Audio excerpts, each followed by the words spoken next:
La colère gronde dans cet établissement de 160 élèves venus de 20 communes environnantes. Les enseignants ne comprennent pas l'intérêt de les trier en français et en maths à la rentrée.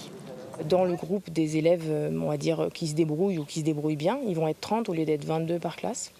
Et dans le groupe des élèves en difficulté, ça va être le même problème que dans tous les autres établissements. C'est-à-dire qu'on va regrouper les élèves en difficulté, les élèves qui ont des besoins particuliers avec des handicaps par exemple, et puis les élèves qui n'ont pas envie de travailler et qui mettent un peu de bazar. Et donc ce groupe-là va manquer d'émulation, de motivation. Ici, les enseignants sont en poste partiel, alors réorganiser les plannings est difficile, d'autant plus que le collège a ses propres projets pédagogiques ancrés sur le territoire et les inquiétudes s'accumulent. Les familles s'interrogent. Quand j'entends parler peut-être de réduction d'heures de l'infirmière, de la disparition d'un CPE qui lui quand même s'occupe de tout l'aspect du climat social de l'établissement. Donc ma crainte c'est que demain le chef d'établissement soit un peu isolé et soit moins accompagné dans l'équipe qui doit être à ses côtés.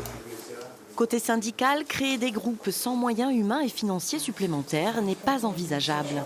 On va devoir prendre des moyens sur d'autres disciplines, toutes ces disciplines qui font finalement la richesse du système éducatif français. Ça va être le latin par exemple, des langues étrangères à plus faible diffusion, ça va être des heures de chorale, des projets sportifs ou voire des dédoublements aussi dans les matières scientifiques.